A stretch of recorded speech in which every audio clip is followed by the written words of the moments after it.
Welcome to the Daily Fantasy 5, where we give you the 5 things you need to know in the world of fantasy sports every day, including today, Sunday, March 3rd. So, before we get started, let's talk about our sponsor, mathradio.com. If you have a child between the ages of 7 and 17, go to mathradio.com to sign up for an online math course. This will help your child do better in school, get better grades, raise their test scores, and even get into college. So, once again, that is mathradio.com to pick up an online math course for as little as $9.99. Go to www.mathradio.com. All right, before we get to the NBA, I want to go ahead and delve into the world of fantasy baseball. So the man I want to talk about today for our first story is Miguel Cabrera. So he hit his first home run of the spring yesterday, and he's going 133rd in average draft position right now. So in a standard team, 10-team league, you could draft him in the 10th, 11th round and feel totally fine about that because he has major upside.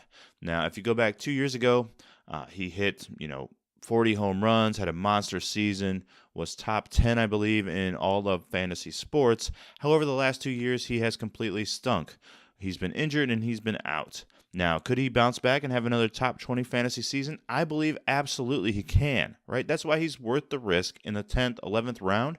If you can grab a guy that's in the top 20 that late in the operation, then you have a good chance to win your league. And if he doesn't work out, an 11th round pick, losing him isn't the end of the world. So I think Miguel Cabrera is a great opportunity to win your league in the middle rounds.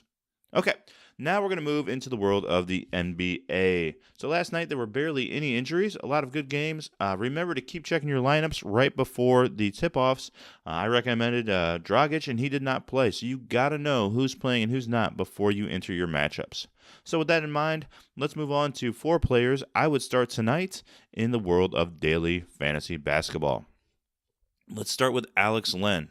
So they just played Chicago, right? He had 45 fantasy points. Yes, I understand it was like, a 4 overtime game. It was an overtime bonanza, right?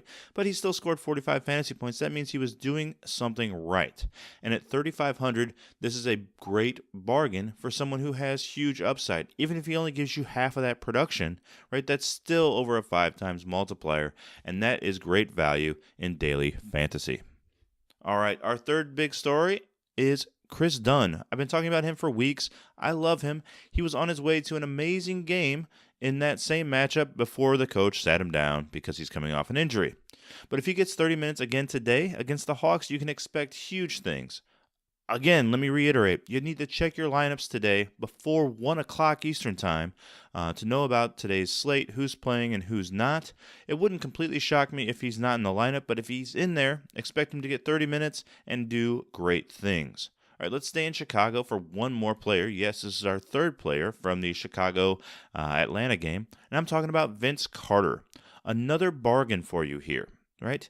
What's wrong with Vince Carter? He scored 27 points in each of his last 2 fantasy games. Sorry, that's 27 fantasy points, and he's only going for $3,700, right? Why not? I know the game's not going to be in quadruple overtime or whatever again, but Vince Carter is still a great value at $3,700. In his last 2 games, like I said, 27 fantasy points in each. Vince Carter never gets old. Keep playing our boy, Vince Carter.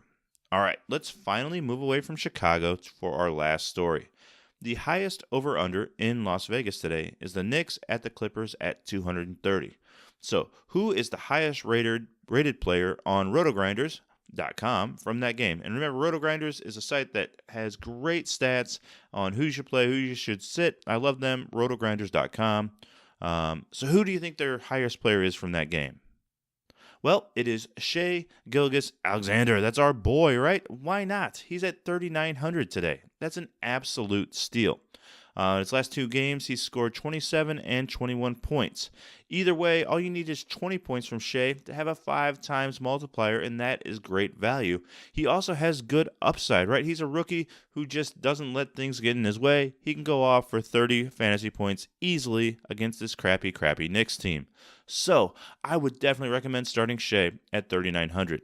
So I've given you 4 pretty good options for less than $6,000, right, each. So that should give you plenty of ammunition to go ahead and get your stars, along with these kind of scrub guys who I think are going to all have productive games, and you should win your daily fantasy matchups today. So don't forget to go visit our sponsor, www.mathradio.com, on your way out, and we will see you back here tomorrow, Monday, for another 5 things you need to know in the world of fantasy sports. See you then. Bye.